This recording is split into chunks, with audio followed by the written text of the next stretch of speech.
সকল নেতৃবৃন্দ আজকে ঐক্যবদ্ধ ধানের শীষের পক্ষে।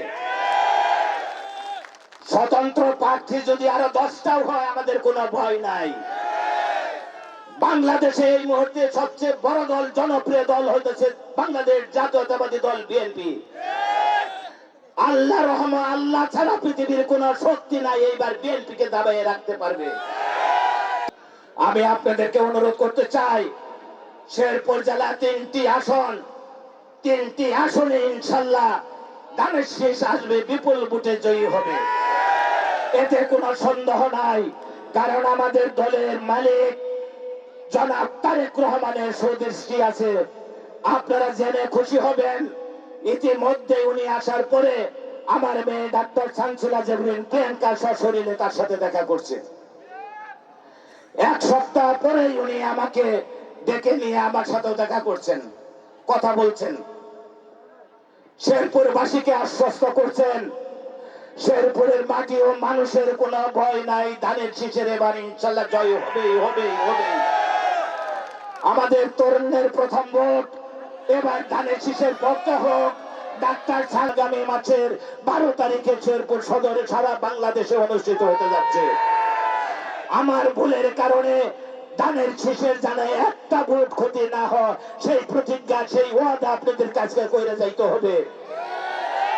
প্রিয় নেতৃবৃন্দ, আপনারা হাত তোলা করে ডাক্তার শামসুলা জেবরিন প্রিয়াঙ্কাকে দেখায় যান যে শেরপুর সদরে কোন মার্কা আছে। কোন মার্কা এবার যাবে প্রিয়াঙ্কার? সকলে বলেন, জুড়ে বলেন, মা বোনেরা আরো জুড়ে।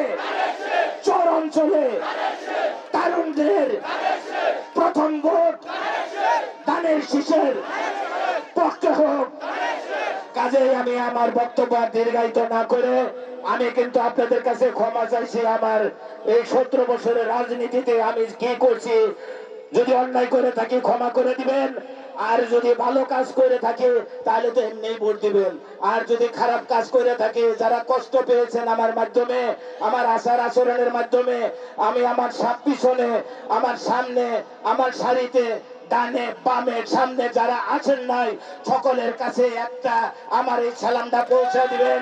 শেরপুর সদর জেলা, শেরপুর সদর উপজেলা বিএনপির আহ্বায়ক আলহাজ হযরত আলী সাহেব প্রিয়াঙ্কার বাবা আপনাদের কাছে নিঃশর্তভাবে ক্ষমা চাইছে। তার আচার আচরণের কারণে, আমার আচার আচরণের কারণে যেন আমার মেয়ের সেই একটা ভোটও যাতে এখান থেকে বাদ না যায়, এই আহ্বান জানিয়ে সকলকে ধন্যবাদ।